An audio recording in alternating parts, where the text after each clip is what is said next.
Okay, chali. Then let us start about the technicality concepts, technical chapters. First chapter, basics of concepts. This reference sections already have circulated to you all. Okay, but ये reference sections आप वो जो first 30 pages है ना उसमें लिख लीजिएगा, ऐसा नहीं कि प्रिंट आउट रख के मैं फाइल कर दूंगा, अदरवाइज वो भूल जाइए. सेकंड थिंग, यहाँ पे जैसे somebody has asked 2-3 days before कि 1 kg equals to 2.205 पाउंड लिखा है. हो सकता है शायद आप 2.247 या 2.2048 या समथिंग 2.21 आप कैलकुलेट करते होंगे, इट्स ओके, थोड़ा सा, बट 2.3 मत करना. दिस इज द राइट, जहां तक हो सके राइट फिगर है, to the best of my knowledge and best of the the reference which I have taken.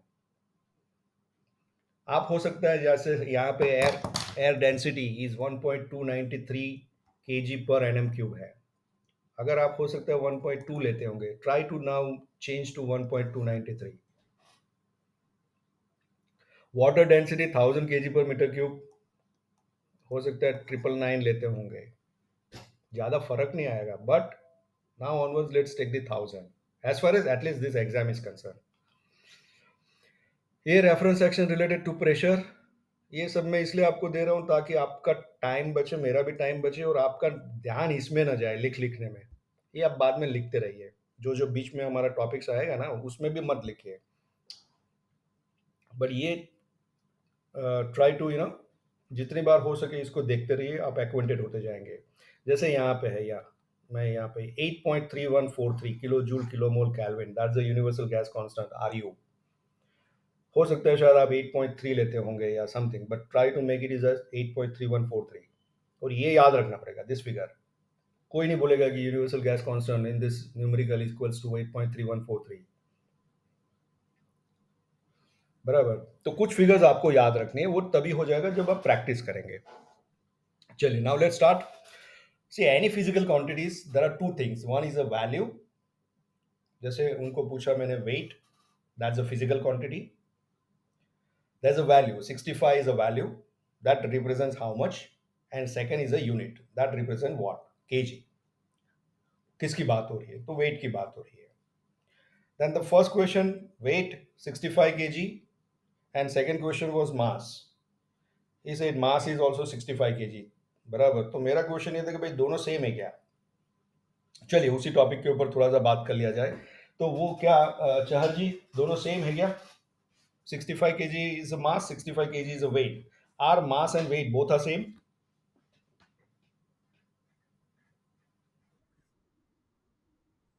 तो वेट कितना है आपका?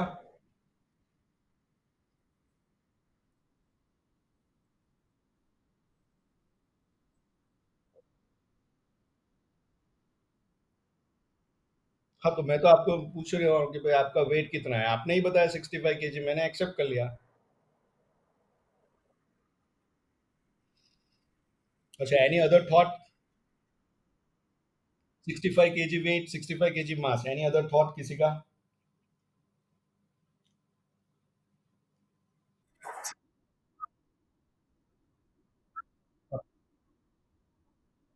तो what, how much is your, suppose ये आंसर है मेरा, मेरा क्वेश्चन का यही आंसर है कि 65 kg is my weight, 65 kg is my mass. Is it correct और रॉन्ग? जो क्वेश्चन मैंने उनको किया, क्या सही है गलत है, या गलत है तो क्या सही है?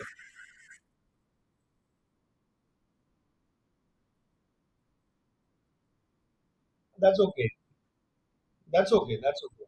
नहीं नहीं नहीं, that is not my question, my question is very simple. Hmm. नहीं नहीं, मैं अर्थ की बात कर रहा हूँ, let's not go to the moon. मैंने सिंपल क्वेश्चन किया कि चहर जी आपका वेट कितना है, उन्होंने कहा 65 kg. फिर मैंने क्वेश्चन किया भाई मास कितना है, तो उन्होंने कहा 65 kg. फिर मैंने क्वेश्चन किया कि भाई दोनों सेम है क्या, तो नो, दोनों अलग है, तो क्या सही है फिर बताइए. हम्म. ओके. ओके. हम्म. ओके. चलिए, 9.81 is a gravitational force. Unit 1 second बोलना शुरू कर दीजिए, मीटर पर सेकंड स्क्वायर. बराबर, तो लेट्स से 10। आप ग्रेविटी जहां पे हम लोग अभी बैठे हैं या खड़े हैं वहां पे 10 मीटर पर second square is the gravitational force.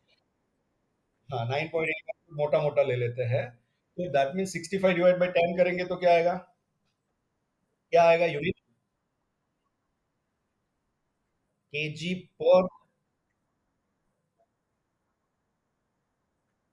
तो वो क्या कहलाएगा? वो क्या? मास। तो मास का यूनिट केजी पर मीटर पर सेकंड स्क्वायर है। हाँ, दैट। ओके, तो व्हाट इज करेक्ट? चलिए। ओके, यूनिट में कंफ्यूजन है। या any other answer, any other thought? या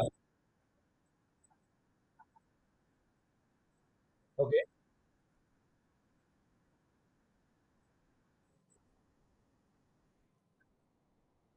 ठीक है ना, तो मैंने कहा किसी को बोला कि आप न्यूटन में बोलो, केजी में बोलो, मैंने तो सिंपल क्वेश्चन पूछ लिया भाई, कितना वेट है। अच्छा, क्या कोई फॉर्म भरते हैं किसी जॉब? हाँ, नहीं, just wait. Okay, just wait. मैं ये बोलता हूँ कि जब आप किसी इंडस्ट्री में फॉर्म भरते हो कि आपका वेट कितना है, तो क्या लिखते हो? 65 इंटू 9.81 न्यूटन लिखते हो?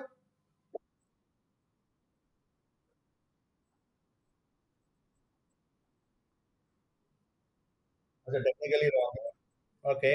या somebody was telling something, Yugal, you was telling something.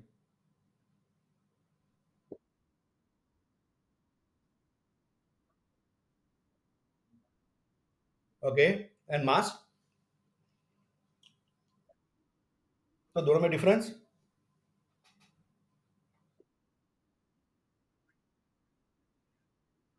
हाँ, तो हम अर्थ पे ही रहेंगे, हमें मून पे नहीं जाना है। हमें मून पे जाना ही नहीं है, हम अर्थ पे ही रहेंगे। मैं ये बोलना चाहता हूँ, सपोज आपका मास 65 केजी है, तो आपका वेट कितना? Simple question.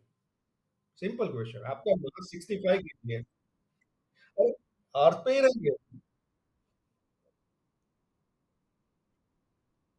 अच्छा।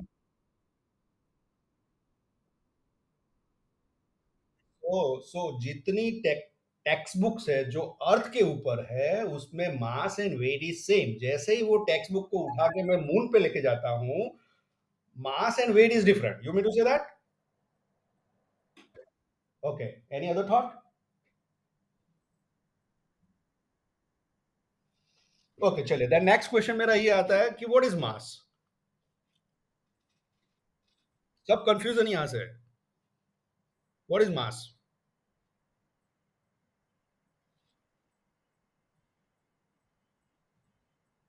मास किसको बोलते हैं हम लोग?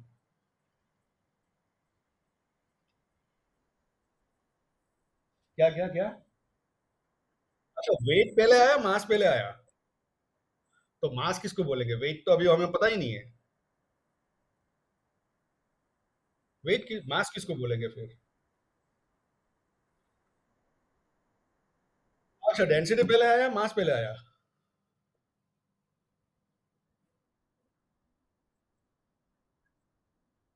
It's amount of matter. तो, तो नहीं, डेंसिटी अभी तक नहीं आया। पहले मास की बात करेंगे, डेंसिटी मास के बाद आता है। तो पहले अमाउंट ऑफ मैटर, है ना? तो दूसरा क्वेश्चन ये है कि भाई ये मैटर क्या है? What do you mean bye matter? किसको बोलेंगे मैटर का मतलब?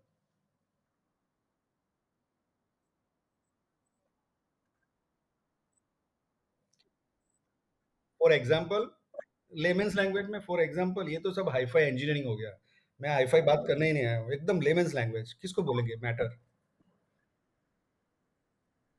आपके सामने है, कुछ दिखता है, क्या है, क्या है, कौन सा मैटर है? Substance. Okay. Another example, engineering language छोड़ दो, सिंपल में lemons language. What ever the you can see. Okay, so what ever the things you can see, air is a matter और नॉट? ओ, तो ये आपने तो ऐसा बोला सी सिर्फ, तो ये तो फील हो गया। So anything which we can either touch, smell, taste, feel, or vision. Mute. Somebody needs to mute. So anything which either we will touch, smell, taste, feel, vision, visualize, those things are known as a matter, and amount of matter is known as a mass. So mass is a amount, amount है कुछ, है ना, matter का amount है, then it stays the same whatever the force is acting on the that subject or object or substance जो भी है, things जो भी है, उसके ऊपर कोई भी फोर्स लगे उससे कोई फर्क नहीं पड़ता, it remains the same. That's why mass here on the earth or may be on the sun or may be on the moon or may be on the mars or may be in the universe, it remains the same, it remains constant, it can not be zero. Matter है मतलब mass है ही। Electricity we can not touch, we can not smell, we can not test, but we can feel. Touch करेंगे तो उसमें भी जो electrons है उसका भी मास है, it is in coulombs, but mass जरूर है। 6.01 6.103 into 10 raised to something minus 23 or something, I don't know that coulomb's number, but definitely there is some mass. So right answer 65 kg is the right answer. As I said, there are two units which we will follow, first mk, second SI, दोनों में the units of the mass is kilogram, 65 kilogram या 65 into 10 raised to 3 grams, kilo means 1000, mega means 10 raised to 6, giga means 10 raised to 9, micro means 10 raised to minus 6, है ना। तो gram is the basic unit of weight और you can say mass. Kilo prefix लगा मतलब 10 raise to 3, kilo लग सकता है, matric लग सकता है, हेक्टो लग सकता है, डेसी लग सकता है, सेंटी लग सकता है, ये सब प्रीफिक्स है, उसका वैल्यू है, किलो का वैल्यू 1000 है। while the weight is, it's a basically pull by gravity or you can say force generated by any object on the earth. So weight is a gravitational force on the matter by the earth, yeah, force by that matter on the earth. So basically it's a mass into accelerations, m into g, where g is a gravitational force, 9.81 meter per second square. And that is the reason everybody was telling it does not stays the same, because gravitational force will vary, it depends upon the, again mass के ऊपर depend करता है। Gravitational force of earth is higher than the gravitational force on moon, reason the weight or the mass of earth and moon is different, that's why gravitational force is different, so weight will different. But if we talk about earth, gravitational force is 9.81 meter per second square, but वो जो है 9.81 metre पर second square, वो एक particular system है, unit का system है। There as I say there are two system, one is MK, second is SI. 9.81 जो है वो एसआई में है, एमकेएस में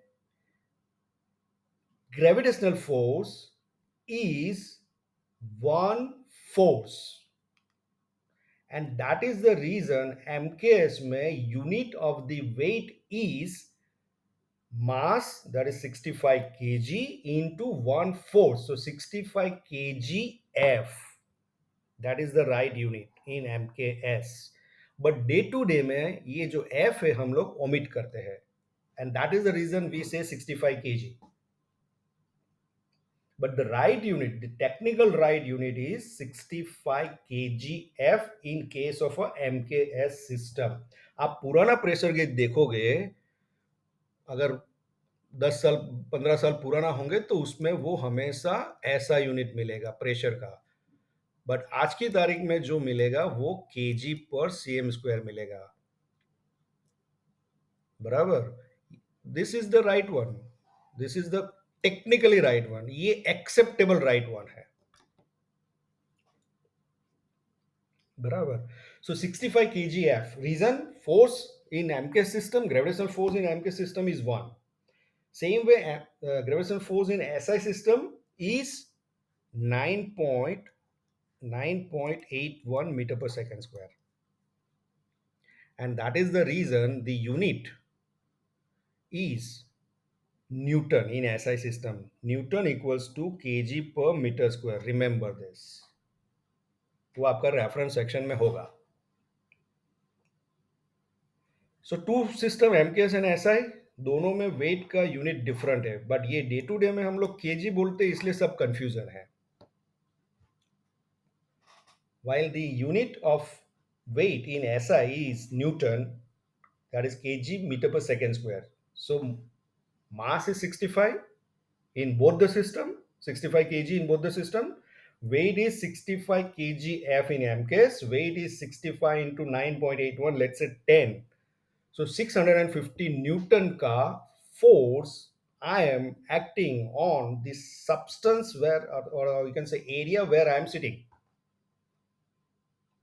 It can be zero also. No gravitational force, no weight, but mass remains same. Mass will be there.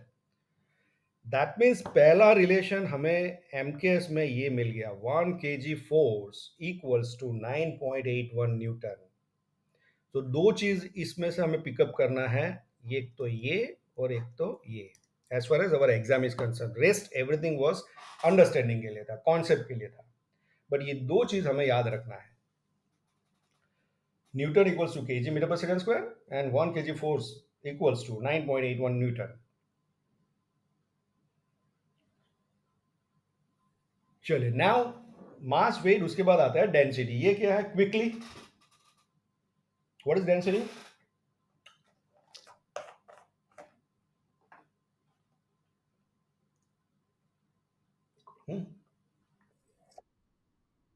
Thickness of the matter. Okay,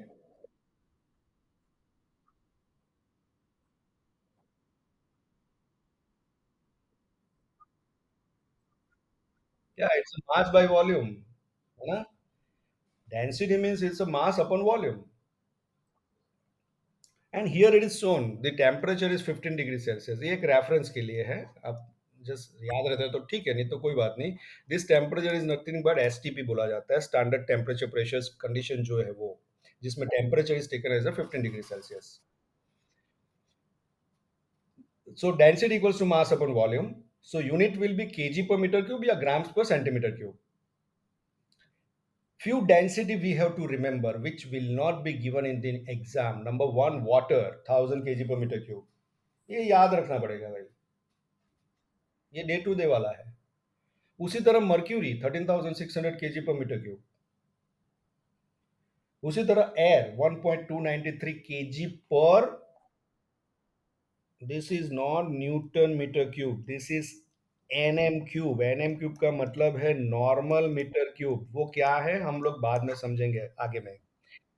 it is not newton metre cube, it is normal metre cube. Okay, but ये तीन density हमें याद रखना पड़ेगा. Water 1000, mercury 13600, air 1.293 kg per NM cube. NM cube. Then specific gravity, ये क्या है? somebody needs to mute. Specific gravity क्या है?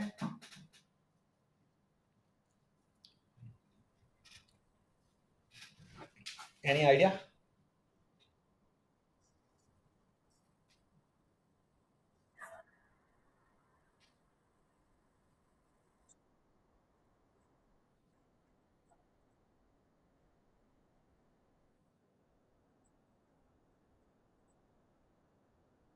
ओके, ओके, हाँ.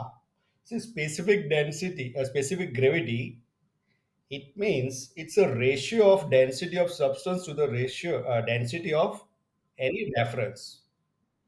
अगर वो सब्सटेंस लिक्विड है तो रेफरेंस में आप वाटर ले लो, वाटर का डेंसिटी दैट इज 1000. अगर वो सब्सटेंस गैस है तो रेफरेंस में आप एयर ले लो. ओके, सो स्पेसिफिक ग्रेविटी का मतलब है it's a ratio of two things. किसका? तो density substance by density of reference. Substance अगर है, यू कैन से लिक्विड है तो टेक वाटर, सब्सटेंस अगर गैस है तो take air. That means there is no unit to the specific gravity. बराबर, यूनिट कैंसिल हो जाएगा. तो स्पेसिफिक ग्रेविटी ऑफ मर्क्यूरी कितना?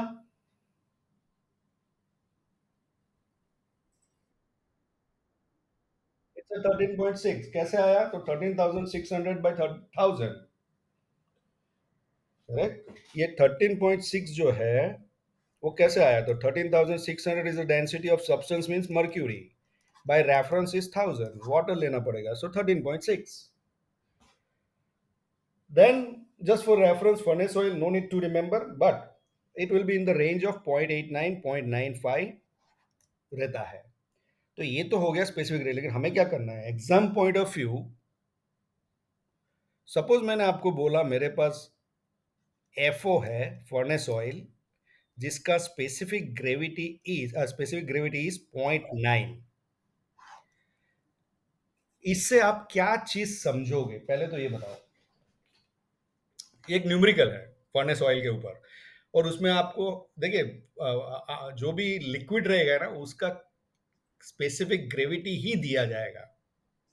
डे टू डे में हम लोग वही बात करते हैं, स्पेसिफिक ग्रेविटी। तो इससे आपको क्या पता चलेगा? Furnace oil specific gravity is 0.9, इसका मतलब क्या? It is a lighter than water, दोनों को मिक्स करेंगे तो ये फ्लोट करेगा, करेक्ट? ओके, बट मेरे को क्या न्यूमेरिकल? हाँ। अच्छा, फर्नेस ऑयल 0.9 है तो प्योर है? प्योर का मतलब क्या?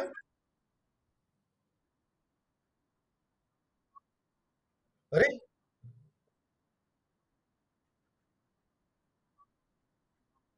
हाँ, ना वेट वेट वेट, ये प्योरिटी के साथ कोई लेना देना नहीं है। क्लियर कर लो भाई।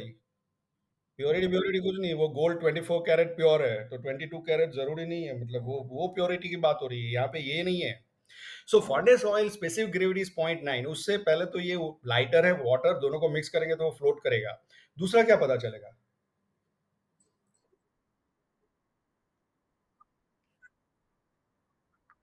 हाँ, तो ये क्या है? 0.9 का मतलब क्या क्या दिया है?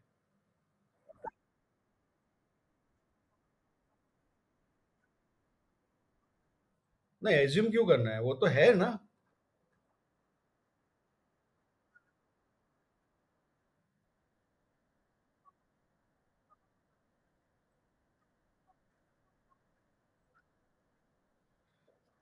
वो तो डेंसिटी दिया है तो कर सकते हैं, सब कुछ कर सकते हैं। सी डेंसिटी अगर केजी पर मीटर क्यूब, तो मीटर क्यूब पता होगा तो केजी करूंगा, केजी पता होगा तो मीटर क्यूब करूंगा डेंसिटी से। बट 0.9 से, remember he has given the answer. 0.9 numerical में आपको जब देंगे specific gravity of any furnace oil या कुछ भी लिक्विड का, तो दो चीज इसमें मिस आपको दिया गया है। नंबर वन, 0.9 का मतलब उसका डेंसिटी दे दिया है 900 KG per metre cube. Reason कैसे आया? तो 0.9 into 1000 unit KG per metre cube, या इट इज आप केजी पर लीटर ले लो। 0.9, 0.9 specific gravity unitless, but it is also KG पर लीटर। 1 लीटर का अगर मैं वे करूंगा तो वो 0.9 केजी आएगा। Specific gravity of water is 1000, 1000। Correct. तो स्पेसिफिक ग्रेविटी में अगर पानी का 1 है, इसका मतलब क्या है कि 1 लीटर पानी लूंगा तो उसका वेट 1 केजी होगा, उसमें मास 1 केजी है, वो हिडन है, वो छुपा है। वो, वो नहीं, वो एग्जाम में कभी भी आपको बोला नहीं जाएगा, आपको पकड़ना आना चाहिए कि वो डेटा तो दिया है मुझे। सपोज सपोज मैं आपको बोलता हूँ दूसरा क्वेश्चन। हाँ, ये भी क्लैरिटी मुझे चाहिए, देखो अभी अभी वापस गड़बड़ करेंगे। 1 मीटर क्यूब पानी है मेरे पास, ध्यान से सुनिएगा। 1 मीटर क्यूब पानी है मेरे पास, या 1 मीटर क्यूब का टैंक है जिसमें पानी है। तो उसका मास में, टैंक का मास छोड़ दो, निग्लेक्टेबल है, सिर्फ पानी का मास कितना होगा? अच्छा, मास लीटर्स में कहाँ आ गया वापिस? फिर तो लीटर्स क्यों आएगा भाई? हाँ, तो 1 मीटर क्यूब टैंक में पानी भरा हुआ है, उसका पानी का मास इज 1000 केजी। किसी को डाउट? किसी को डाउट? Very good. वो ही 1 मीटर क्यूब टैंक में मर्क्यूरी भरा हुआ है, तो उसका मास कितना आएगा? उसका मास 13,600 होगा। क्यों? क्योंकि उसका density 13,600 KG per metre cube है। 1 मीटर क्यूब में 13,600, करेक्ट? चलिए, किसी को डाउट नहीं है। अभी दूसरा क्वेश्चन इसी के ऊपर है। 1 मीटर क्यूब टैंक में पानी भरा हुआ है, मेरे पास पीने का पानी का बॉटल जो है वो 1 लीटर का है। म्यूट, नहीं तो ये क्वेश्चन समझ में नहीं आएगा। गौरव म्यूट। हाँ, मेरे पास 1 मीटर क्यूब का पानी का टैंक भरा हुआ है, मेरे पास पानी का बॉटल है 1 लीटर का, करेक्ट? 1 लीटर की ऐसी कितनी बॉटल चाहिए जिससे ये टंकी में जो पानी है वो सारी बॉटल में आ जाए? 1000 चाहिए, 1000 चाहिए। किसी को डाउट? Very good. अभी वही टंकी में मैंने मर्क्यूरी डाल दिया, तो ऐसी कितनी बॉटल चाहिए 1 लीटर की? 1360 या 13,600? 1360 कैसे आया?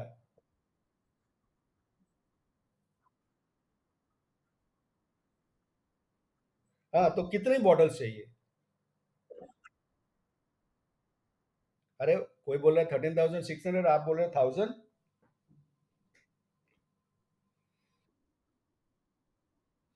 ये कंफ्यूजन एग्जाम में नहीं होना चाहिए। 1 metre cube equals to 1000 litre. बात खत्म। चाहे वो मर्क्यूरी हो, चाहे वो पानी हो, चाहे वो केरोसिन हो, चाहे वो मिल्क हो, मुझे 1 मीटर क्यूब किसी को भी पानी की वो इसमें बॉटल में भरना है, तो 1 लीटर की बॉटल में भरना है, तो मुझे 1000 बॉटल चाहिए चाहिए चाहिए। Metre cube and litre is the unit of volume, and 1 meter cube equals to 1000 liter irrespective of any substance। 1 metre cube air है तो भी 1000 लीटर ही एयर होगा। Mass can be different. Please remember, ये confusion मत करना कि 13,600 bottle मुझे चाहिए। नो, 1000 ही चाहिए।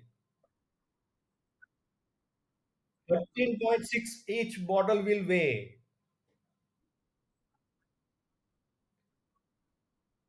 ईच बॉटल का वे होगा, मोर भी छोड़ दो, 13.6 ही होगा।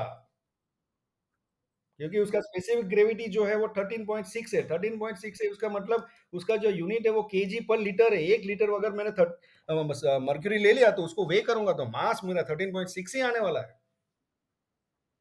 एब्सोल्युटली। ये कंफ्यूजन मत होना चाहिए क्योंकि आपको पेपर नंबर 4 में ऐसे ही दिया जाएगा जो हिडन मैसेज होगा, जो आपको पिक करना आना चाहिए। फिर आप बोलेंगे वो तो डेंसिटी तो दिया नहीं था। अरे वो दिया है।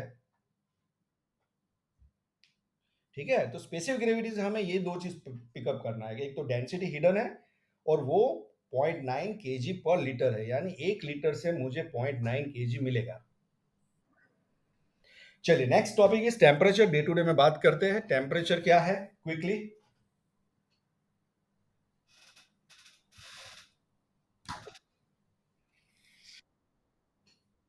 हाँ, okay, it kind of a heat.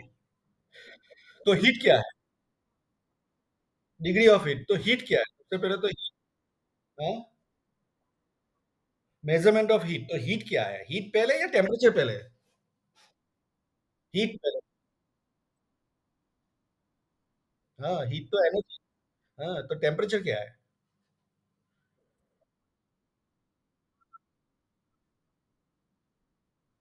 अच्छा, चलिए, scale of heat. Heat is measures. चलिए, तो फिर मैं आपको एक और क्वेश्चन करता हूँ। मेरे पास पानी है, 1 लीटर का बॉटल भरा हुआ, उसमें temperature, room temperature 25 degree Celsius, and I have a cup of T which is at temperature of 55 degree Celsius. दोनों का unit is Celsius. 25 degree Celsius, 55 degree Celsius. Temperature is different. किस में ज्यादा heat है? Cup में। क्यों? मतलब चाय में, क्यों? क्यों? अच्छा, तो उसमें ज्यादा हीट है। ओके, फिर? देखो, अभी वो मास पे आ गया वापस। तो टेम्परेचर क्या बोलता है? दैट मीन्स हीट बाद में आएगा, प्लीज अंडरस्टैंड। उससे पहले टेम्परेचर आएगा। तो टेम्परेचर है क्या? टेम्परेचर चीज क्या है?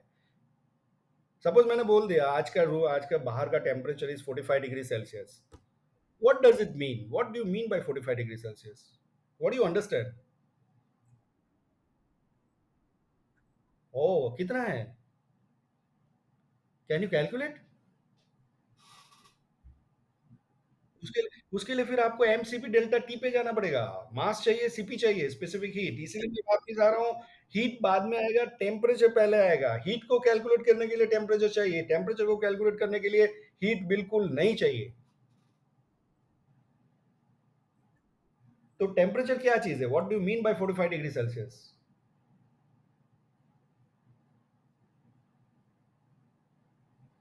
क्या समझ में आता है कि टेम्परेचर मैं बोलता हूँ कि भाई 25 डिग्री सेल्सियस है? What do you mean by that?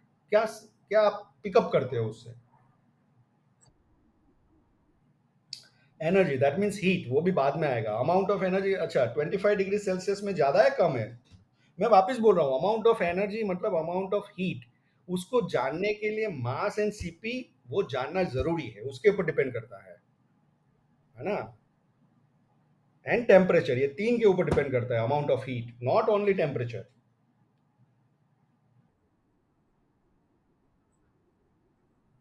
Attribute for measurement of heat, okay, तो मास भी उसके लिए है ना, हीट के लिए। सी, आपको हीट अगर फाइंड आउट करना है तो Q is equal to MCP delta T, that is the Gayatri mantra for this exam. तो mass into CP into delta T, तब जाके आपको हीट मिलेगा। तो टेम्परेचर को ही क्यों बोल रहे हो? मास को भी बोलो, है ना।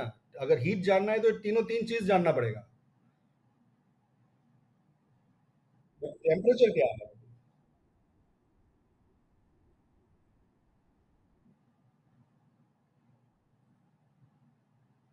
या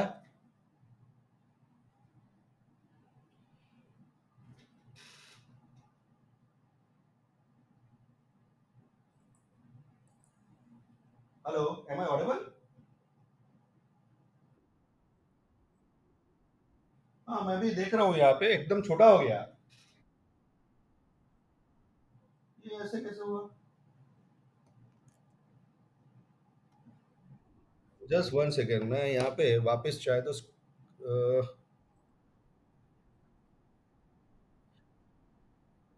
your screen is still visible to the others, click to resume, click to cancel. क्या आ रहा है? Resume presenting. अभी ओके, ये कुछ तो हुआ है, ठीक है। ओके, चलिए। तो टेम्परेचर से क्या पता चलता है? चलो, temperature is, remember, it's a relative warmness or you can say coolness. The word relative is important. 25 degree Celsius doesn't make any sense to me. अगर मैं 0 डिग्री के साथ उसको कंपेयर करूंगा तो वो गर्म है। अगर मैं 180 डिग्री 100 डिग्री स्टीम के साथ कंपेयर करूंगा तो वो ठंडा है। सो temperature will always indicate the relative warmness और कूलनेस, गर्म है या ठंडा है। दूसरा वो बताता है level of heat, not the amount of heat. जिसका ज्यादा टेम्परेचर उसका लेवल ऑफ हीट ज्यादा है, हाई लेवल पे है, हाई ग्रेड पे है। And heat will transfer from high level to low level. That means high temperature to low temperature, not high amount to low amount. Remember this. हम day to day में ये सब use करते हैं, but high level to low level, that means high temperature to low temperature, heat will flow. Third thing जो important चीज है कि टेम्परेचर दिखाता है average kinetic energy of it's molecules. मतलब जो भी सब्सटेंस है उसके जितने मोलिक्यूल्स है उसका काइनेटिक एनर्जी, जिसका ज्यादा टेम्परेचर उसका काइनेटिक एनर्जी ज्यादा, इसका मतलब डिस्प्लेसमेंट ज्यादा, इसका मतलब हीट ट्रांसफर ज्यादा। And that is the reason, जितना ज्यादा हीट ये होगा, हायर टेम्परेचर होगा, the transfer of heat will be more. Reason, हर एक मोलिक्यूल्स का डिस्प्लेसमेंट बहुत ज्यादा है, तो इमीडिएटली वो हीट ट्रांसफर कर पाएगा। ये था concept. For us the temperature two units, degree celsius, degree fahrenheit। Instrument we use thermometer. So first let's understand Fahrenheit. Fahrenheit scale, ये मैं क्यू स्टोरी बता रहा हूँ। थोड़ा सा समझ लीजिए ताकि आपका कभी भी ये गलती ना करे। फ़ारेनहाइट स्केल तो फ़ारेनहाइट करके बंदा था, उसने कुछ प्रैक्टिकल किया, एटमॉस्फेरिक कंडीशन लिया, उसने बोला मेल्टिंग पॉइंट ऑफ आइस, जब भी आइस मेल्ट होगा उसको उसने बोल दिया 32 डिग्री फ़ारेनहाइट। क्यों 32? Only he and God knows. Maybe हो सकता है उसका age. Boiling point of water he has fix as 212 degree Fahrenheit. क्यों? तो वो ही जानता है, भगवान जानता है, हो सकता है उसका घर का नंबर या रोड का नंबर। 32 एंड 212 ये कुछ आर्बिट्ररी फिगर है जो उसको अच्छा लगा, है ना? There is no logic, and the interval between these two is divided by 180 degree, 180 equal division, and that's why each division is known as a 1 degree Fahrenheit. तो फ़ारेनहाइट स्केल यहां से आया है। उसी तरह सेल्सियस स्केल में भी Celsius करके बंदा था, उसने भी एटमॉस्फेरिक कंडीशंस, बट उसने थोड़ा सा डिफरेंस एज्यूम किया फॉर द बेटरमेंट कि भाई जब आइस मेल्ट होगा उसको 0 डिग्री बोल दिया। जब पानी उबलेगा, boiling point of the water he told 100 degree Celsius. ये भी दो कुछ ऐसे ही फिगर्स है, क्यों 0 क्यों 100 कोई आंसर नहीं, बट बोल दिया। एंड द डिविजन्स उसको उसने 100 से इक्वल डिवीजन डिवाइड कर दिया, and that's why one division is known as a 1 degree Celsius. बराबर। तो ये एक्चुअल पीछे की स्टोरी है, जस्ट फॉर योर नॉलेज। जो हमें पिकअप करना है for this exam is the relations between degree Fahrenheit and degree Celsius, that is degree Fahrenheit is equals to 1.8 times degree Celsius plus 32। क्यों प्लस 32? क्योंकि उसने, अगर फ़ारेनहाइट की बात करूं तो ये फ़ारेनहाइट, ये सेल्सियस, ये जीरो का रिलेशन, यहाँ पे 212, यहाँ पे 100, यहाँ पे जो ये डिस्टेंस है 180 है, यहाँ पे जो डिस्टेंस है वो 100 है, देयरफॉर इट इज 1.8। 180 बाई 100 करेंगे तो 1.8 आएगा। That's why this equation degree Fahrenheit equals to 1.8 times degree Celsius plus 32। No need to mug up, but ये बैक स्टोरी याद रखिए। सो ये इक्वेशन है, बट हमें जो पिक करना है as far as exam is concern, the question is this: difference in degree Fahrenheit equals to blank in difference in degree Celsius. For example मैं क्वेश्चन लेता हूं, सपोज एक हीट एक्सचेंजर है जिसमें एक लिक्विड जा रहा है 50 डिग्री सेल्सियस पे और दूसरा जा रहा है 80 डिग्री सेल्सियस पे। बराबर। That means delta T is 80 minus 30, 30 degree Celsius का बिकॉज ऑफ हीटिंग वो इंक्रीज हो रहा है। तो temperature difference in blank degree Fahrenheit कितना होगा? विल इट बी सेम और difference?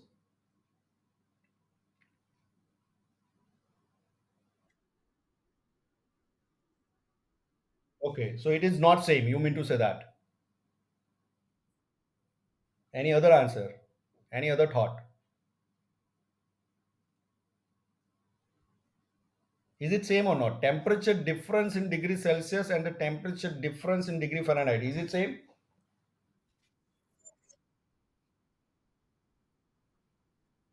Absolutely. It is not same. It is 1.8 times. Reason, यहाँ पे उसने 180 का स्केल लिया है एंड यहाँ पे 100 का लिया है। बराबर। सी, थर्मोमीटर जो रहेगा उसका जो बल्ब रहेगा उसमें जो ये जो डिस्टेंस मर्क्यूरी ट्रैवल करेगा, चाहे वो उसके ऊपर फ़ारेनहाइट स्केल हो चाहे वो सेल्सियस स्केल हो, उसको कोई लेना देना नहीं है। पानी में रखोगे तो इतना लेवल पे जाएगा, उसको गर्म पानी में रखोगे बॉइलिंग में तो इतना लेवल पे जाएगा, वो तो अपने हिसाब से मूव करेगा ही करेगा। दैट मीन्स डिस्टेंस ट्रैवल या distance move by mercury inside the thermometer remains same, whether it's a Fahrenheit whether it's a Celsius। तो फ़ारेनहाइट में 180 से डिवाइड किया, सेल्सियस में 100 से डिवाइड किया, तो ऑब्वियसली 1.8 टाइम्स आएगा। More accurate is Fahrenheit rather than Celsius. Can I से लाइक दैट? अगर एक्यूरेसी की बात होगी तो Fahrenheit scale is more accurate then the Celsius. क्यों? क्योंकि वो 180 डिविजन किया हुआ है, जबकि सेल्सियस ने वो 50 किया हुआ है। और ज्यादा एक्यूरेट चाहिए तो 500 स्केल, 500 से डिवाइड कर दो और उसको नया नाम दे दो 0 डिग्री, बाविस। 0 डिग्री बाविस melting point of ice, 500 degree बाविस boiling point of water, and जो भी डिस्टेंस है उसको 500 से डिवाइड कर दो, तो each degree is known as a 1 degree बाविस. Each division is known as a 1 degree Bavis. Degree Bavis is a new scale for the temperature, which is more accurate than Fahrenheit and Celsius. चलेगा नहीं चलेगा?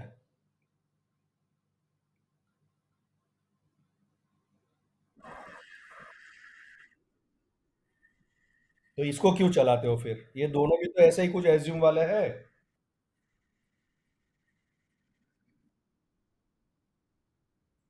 हाँ तो but ये इसका किसने requirement, मान लो आप 1700 में है जब इसने फ़ारेनहाइट ने या सेल्सियस ने ऐसा बनाया, दूसरे ही दिन मैंने बना देंगे बाविस स्केल. हाँ, 0 डिग्री बाविस एंड 500 डिग्री बाविस, melting point and boiling point, और डिवीजन में 500 से डिवाइड कर दूंगा, तो क्यों नहीं एक्सेप्ट करोगे भाई? क्या गलत है? और अगर मेरे स्केल में गलती है तो फिर ये स्केल में आप क्यों एक्सेप्ट कर रहे हो?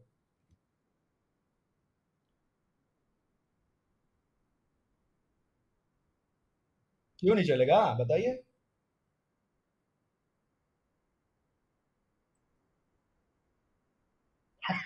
अरे चलो, एटलीस्ट ये जो 25-30 लोग हैं वो तो एक्सेप्ट कर लो. क्वेश्चन मेरा ये है, अगर अगर मेरा चलेगा ना, ऑब्वियसली है ना, अगर मेरा स्केल एक्सेप्टेबल नहीं है तो ये दो स्केल को क्यों आप एक्सेप्ट करते हो भाई? वो भी तो एजम्पशन वाले हैं, एक ने 32 बोला, जीरो बोला, एक ने 212 बोला, 100 बोला, तो मैं भी जीरो को जीरो बोल रहा हूँ और 100 को बोल रहा हूँ 500, उसमें क्या है?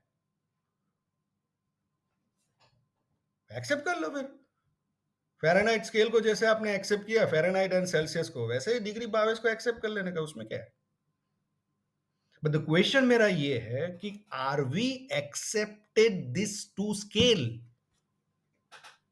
क्या हमने उसको एक्सेप्ट किया है?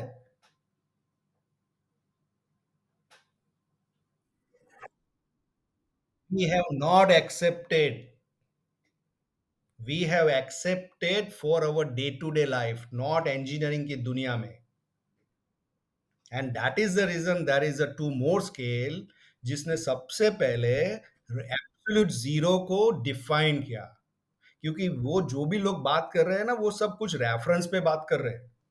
किसी ने 32 बोल दिया, किसी ने जीरो बोल दिया, किसी ने 212 बोल दिया, 180 से डिवाइड कर दिया. ये सब रैफ, कोई रैफ ये नहीं है. वो तो कुछ कुछ बोल रहे हैं.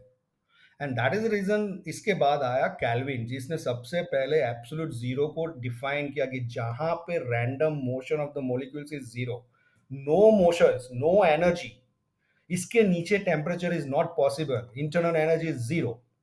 और ये जो एब्सोल्यूट जीरो है, उसके ऊपर जो भी टेम्परेचर है उसको बोला जाएगा एब्सोल्यूट टेम्परेचर. एंड दैट उसने फाइंड आउट किया रिलेशंस, और उस स्केल को उसने बोला Kelvin. And he found out the relations with Celsius, degree Kelvin equal to degree Celsius plus 273. And इसीलिए PV equals to M R T. This T is suppose to be absolute Kelvin. इसीलिए हम लोग ये 273 Celsius में add करते हैं. Celsius दिया होगा क्योंकि वो तो सब बकवास है. जैसे डिग्री भावेस आप लोग एक्सेप्ट नहीं कर रहे हो, तो सेल्सियस को क्यों करने का? इंजीनियरिंग की दुनिया में we never accept this Celsius. It is just for reference. We accept only Kelvin और Rankine, just for knowledge. Exam में रैंकाइन नहीं है, it's a degree Fahrenheit plus 460. हमारे लिए ऐसा ही सिस्टम है एब्सोल्यूट में. So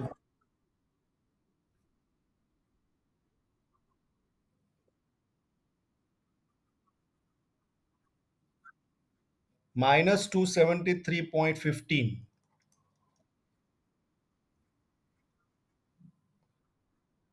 absolutely. और ये प्रैक्टिकली इवन बिग बैंग जो हमने किया, we could not achieve this. Random motion यानी इंटरनल एनर्जी जीरो करना प्रैक्टिकली इम्पॉसिबल. इवन जो ये फिगर आया है -273.15, वो उसने ग्राफ को से उसने जो बनाया है, ऐसे ग्राफ से ये ऐसा एक रिलेशन आया, फिर ये 0 डिग्री कैल्विन है. बराबर, ये इसको ऐसे क्या बोलते हैं, एक्सेप्ट रोटेट किया है, और ये then he find out it is -273.15. या minus, practically it's next to impossible to find out the zero Kelvin. ठीक है, बट हमारे लिए पिकअप ये है कि भाई जब भी सेल्सियस दिखा वो फालतू आदमी है, ऐसा समझ लेने का। इंजीनियरिंग की दुनिया में हमारे लिए वो फालतू है, वो डे टू डे में चलेगा। उसको मुझे केल्विन में लेके जाना ही जाना है, तभी मैं आगे बढ़ूंगा, नहीं तो नहीं बढ़ूंगा। बट दूसरा क्वेश्चन हमें ये पिकअप करना है, सपोज ये अगेन हीट एक्सचेंजर, यहाँ पे 80 डिग्री सेल्सियस वाला पानी घुसा, 50 डिग्री सेल्सियस कूल हुआ, कुछ डेल्टा टी 30 डिग्री सेल्सियस हो गया, and my equation Q equals to mCp delta T, जिसमें Cp is kilo calorie per kg per kelvin, not per kelvin, kilo joule per kg per kelvin है। तो क्या ये delta T suppose to be in kelvin होना चाहिए, तो ये 30 degree Celsius लूंगा या कुछ और आएगा? डेल्टा टी इन केल्विन कितना आएगा? हाँ, टेम्परेचर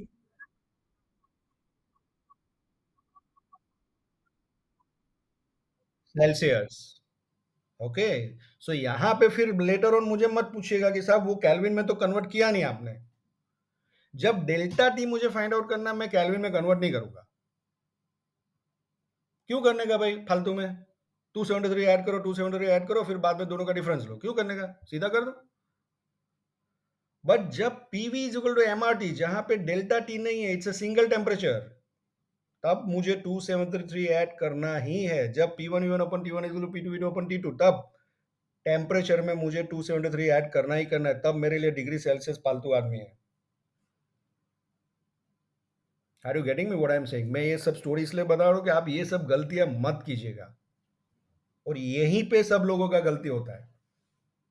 वो कैलविन में करेंगे नहीं, फिर आंसर कुछ अलग आ जाएगा। चलिए, यहां तक किसी को क्वेश्चन?